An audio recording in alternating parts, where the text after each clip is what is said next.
Thank you for joining Dr. James, Rini, and I, the Curiosity Conduit, for a look behind the curtain of letting destiny deliver. With 47 years of experience as a practicing psychotherapist, Dr. Rini brings profound insight into the dimensions of consciousness. I bring my own lens as a retired law enforcement officer, now immersed in the study of psychology. Together, we invite you into a dialogue where destiny meets awareness and curiosity leads the way. Today, we will discuss the 10th and final pathway, which falls under action. This conversation may lead to feelings of inspiration and curiosity, and it could also create some inner movement. That's all welcome. Life will reveal your destiny through all opportunities you keep yourself available for. So allow yourself to stay open, and let's see what destiny delivers. So, moving on to the final pathway, which is the 10th pathway, act in ways that validate your life commitment to balancing the opposing forces, such as the conscious and unconscious minds, the sympathetic and parasympathetic nervous system, pain and pleasure, life and death, to promote psychological integration. That is big. Can you break that down a little bit? Well, what I've done is I've taken the most important opposing forces that help guide us to our destiny and really asking folks to make a commitment to learn about these things and to apply them in their lives. Like there's obviously a lot of focus on conscious and unconscious awareness or mind because we need both, like you need two eyes to have stereoscopic vision. Can't have stereoscopic vision with only one eye. So conscious and unconscious, those opposing forces kind of give us stereoscopic awareness. What if you're blind in one eye? Then you don't have stereoscopic vision anymore. I got a detached retina from getting hit in the eye with a baseball, line drive foul ball. Okay. And the doctor, when he found that, goes, if you don't get it repaired, you won't have stereoscopic vision, so you won't be able to play baseball. Even though I wasn't playing when I got hit, I was watching the game. And I never forgot that about the stereoscopic. So conscious and unconscious awareness gives you stereoscopic awareness as opposed to mono awareness, which a lot of people have. Okay, the parasympathetic and the parasympathetic nervous systems are two nervous systems. Like the need for fight or flight essentially triggers the sympathetic nervous. And people are in chronic states of stress. So they always have their sympathetic nervous system engaged. It's not built to be that way. It's built to be in short spurts as needed. Now, the parasympathetic nervous system is the healing, restoration, recuperation, growth nervous system. Okay, but you have to be relaxed, feel safe, calm, comfortable to be in that state. Okay, and if you're not balancing those two out, then you're going to suffer from chronic stress, which ultimately is death, but all kinds of disease because you're dissing ease, you see. And with today's lifestyle, it's so easy to get caught up in that. What we used to call time-saving devices when technology first started. Carl Jung said they're not time-saving devices. What they'll do is they'll allow us to cram more in the same amount of time, which we now call multitasking. Which nobody really does. Well, the thing is, what he's talking about is I can be running the washing machine and the dryer, vacuuming, and talking on the phone all at the same time. So time-saving devices allow you to cram more in the same amount of time. They don't give you free time. And all I'm saying is, so we're always in a state of having to do and function, which is the sympathetic nervous system. People don't know how to relax because when it's time to go to bed, then you're thinking all the thoughts you didn't have time to think before that, and it keeps you up all night. And really going to sleep is shifting from sympathetic to parasympathetic nervous system activity, and people don't know how to do that. And then you get angry because you can't go to sleep or frustrated, and you're really stuck in the sympathetic nervous system or conscious mind. Pain and pleasure, because you're going to experience pain and pleasure throughout life. And to deny yourself either, or to not allow yourself to know how to regulate both, makes you very one-sided. See how far you get on one leg. Try to even balance yourself on one. And that's the importance of opposing forces. They give us stability when they're properly integrated. Life and death, because in order to live, you're guaranteed dying. Supposedly, we're the only living thing that knows we're going to die. So in that sense, we're special. It gives our life, hopefully, greater purpose and meaning knowing we're going to die. I think a lot of individuals or people out there know we're going to die, but they don't know they're going to die. Now, there was a book I had to read in a religion class. It was called The Denial of Death.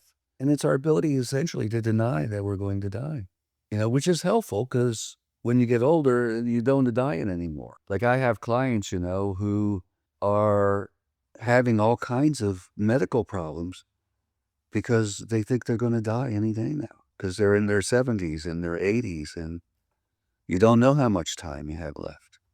Could easily have another 20 years left. Yeah, but that's not how the brain works at that point. It just naturally kicks in. Like when you're an adolescent, the hormones naturally kick in. And as you get older, those thoughts begin to click in. They're just natural in terms of death and dying. And plus, you've seen people die along the way. You've experienced your mortality in different ways. Well, hopefully not an obsessive amount. Well, it varies on the person.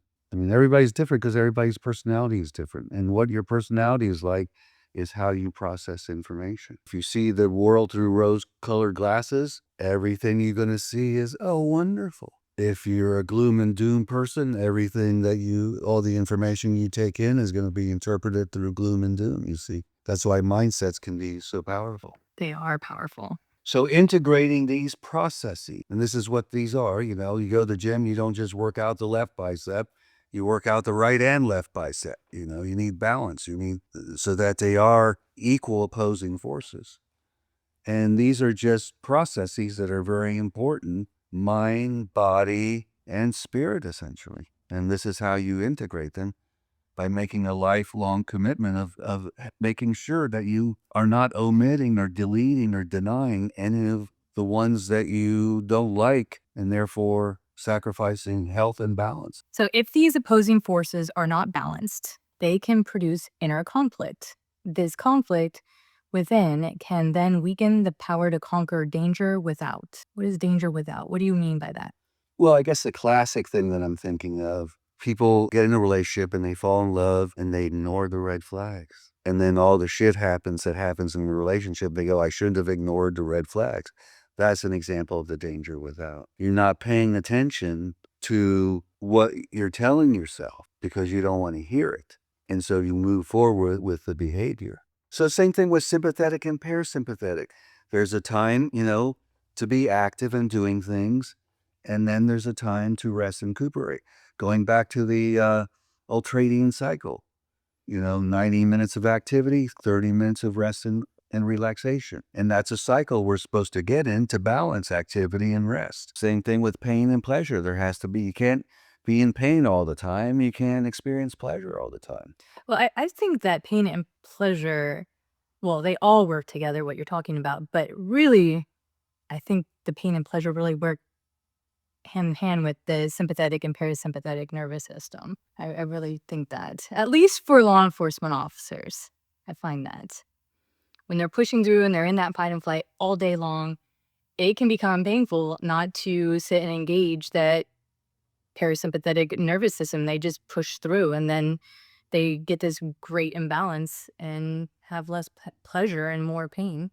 And I hear you, but I think that can be generalized to most people because people like to take energy drinks or they down coffee as a way to bypass that part of the cycle. Okay. But in doing that, then they weaken themselves. Like the client I saw before, I've only had 4 hours sleep. So, less in control in a sense of, what I'm saying. So yeah, these are the things you want to be mindful of, be knowledgeable of them so that you can properly regulate them.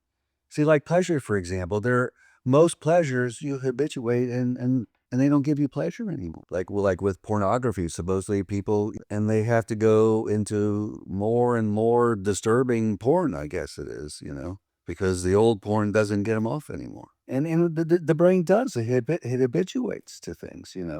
When you're saying habituate, What do you mean by that? What's gets the most used to it. common word? Yes. It gets used to it. Thank you. We develop a tolerance for it, and therefore we don't experience it. Right. And that is especially true with drugs. You experience a tolerance, and like alcohol, for example. I mean, my mom would say, she'd get drunk on a glass of wine, a regular glass of wine, because she hardly drank. And there's other people's that could take a big gulp, full it with alcohol and maybe a shot of a Coke, and that doesn't even get them off because you develop a tolerance. So the more you do it, then the more you have to consume, and so it becomes this vicious cycle. That's why it's much better to get pleasure through the ways that I'm recommending, through letting destiny deliver. You will not develop a tolerance to love. It will still give you pleasure. Learning, you don't. It's infinite. It's all infinite. Right. If these kinds of pleasures, having self-esteem, finding satisfaction in accomplishing things, being kind to others, you don't satiate on those things. Another word for habituation. And, to address the danger without, if you're a smoker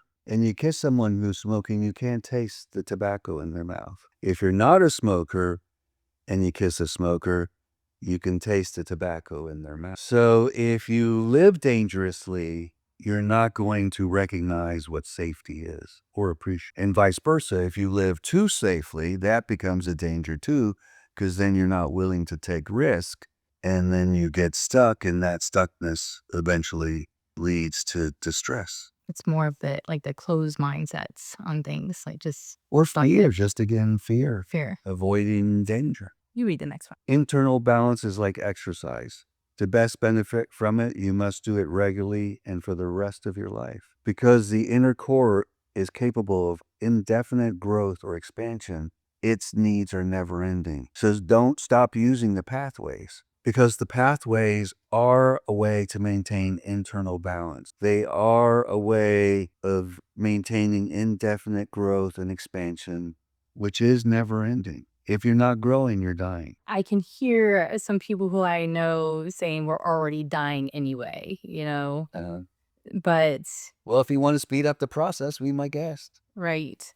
So I mean, don't eat or have water, and you can really speed up the process. And I'm talking about psychological growth and emotional growth, interpersonal growth, because it's emotions that fuel social life. So I've had some people ask me, some listen every single episode, some listen here and there. What would be the best recommendation for them to really just kind of get them to have this committed to their memory, or what would you suggest? Well, try not to make it such a conscious thing. See, like committing it to memory, that's making it a conscious thing. I knew you were going to answer like that. I knew you were going to answer. And I say in the prescription how to do it. I recommend going through it all once, and then you can go through it piecemeal. Because you're unconscious. We learn language unconsciously. No one made you sit there and memorize language. You picked it up unconsciously as part of the background of your experience. Now, we try to learn the language consciously, like in school. How many people become fluent in a language by taking a class in it? No. You learn the language by being submerged in it. Right. So learning this stuff is it's a new language. You have to submerge yourself in it. And if you submerge yourself in it, your subconscious picks it up, and then it becomes part of your automatic operating system.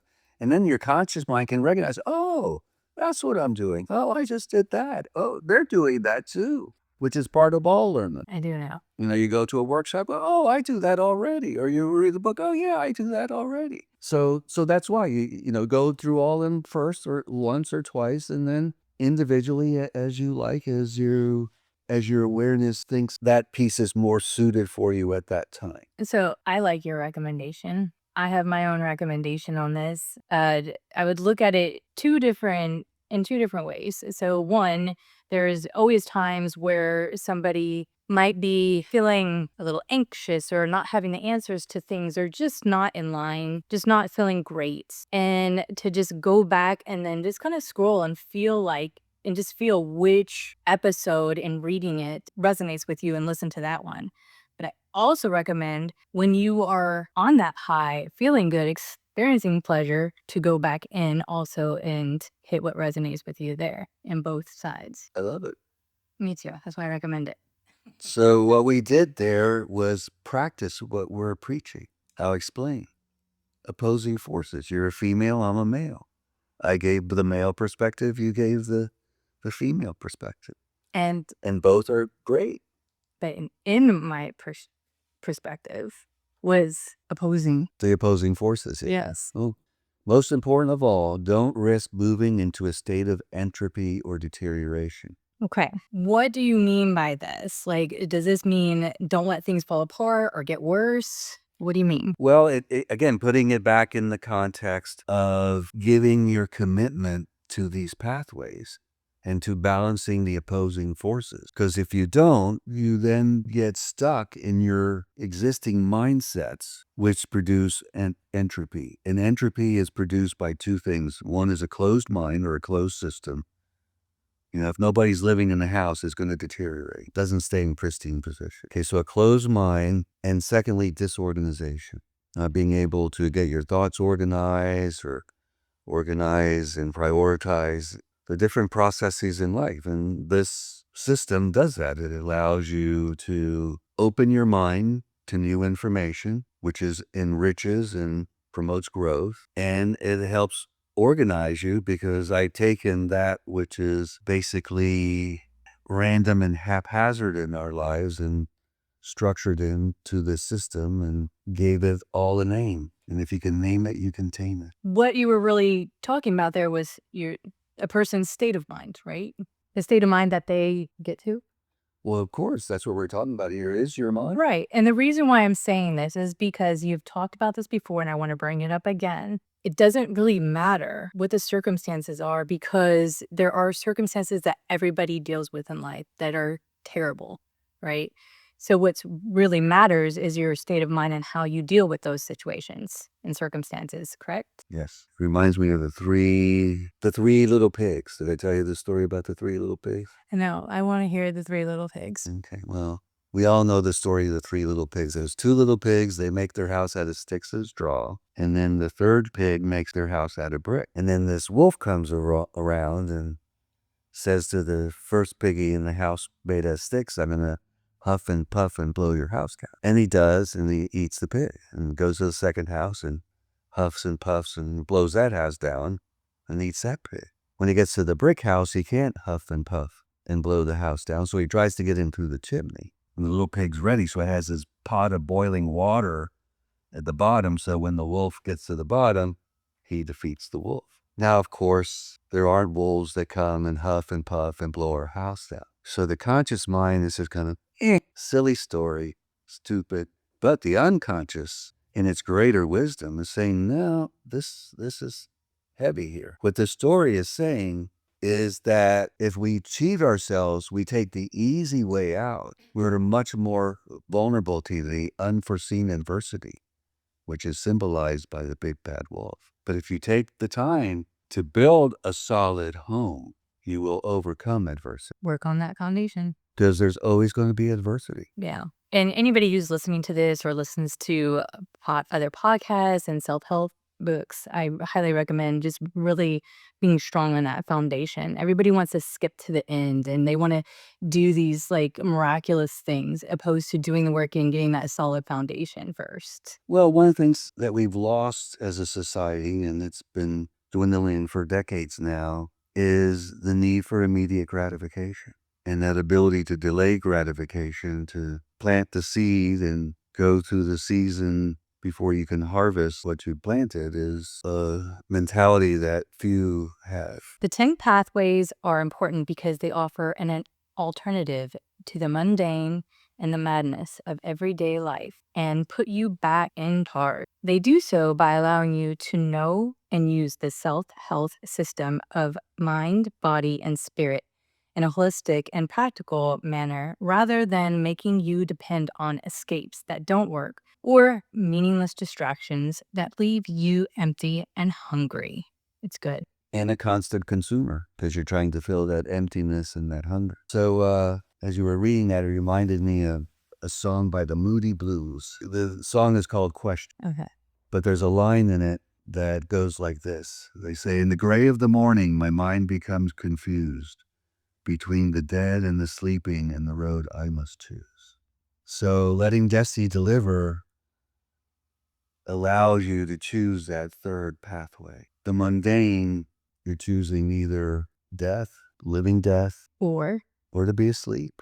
mm, Sleep through life. a lot of people sleep through life. Yeah, which takes us to another one of those fairy tales, Rip Van Winkle. Yes. So it's a choice. If you didn't know better, it wouldn't be a choice. But if you're hearing what we're saying, now you know better. So it is a choice. Yeah, that's good. So in the next episode, I'm going to tie together all of the 10 pathways, and then we will move on to chapter 5, which is the ego and the self. Yay. Woohoo! That's the one the Bonzi's coming to. The ego is the boss of the conscious mind, and the self is the boss of the unconscious mind. So is there anything else you'd like to add? No. Remember to subscribe and like, and questions or comments are welcome below. Now ask yourself, what part of your life might destiny be trying to speak through right now? Keep exploring, stay curious, and remember, destiny isn't something you chase, it's something you allow. Until next time, be well.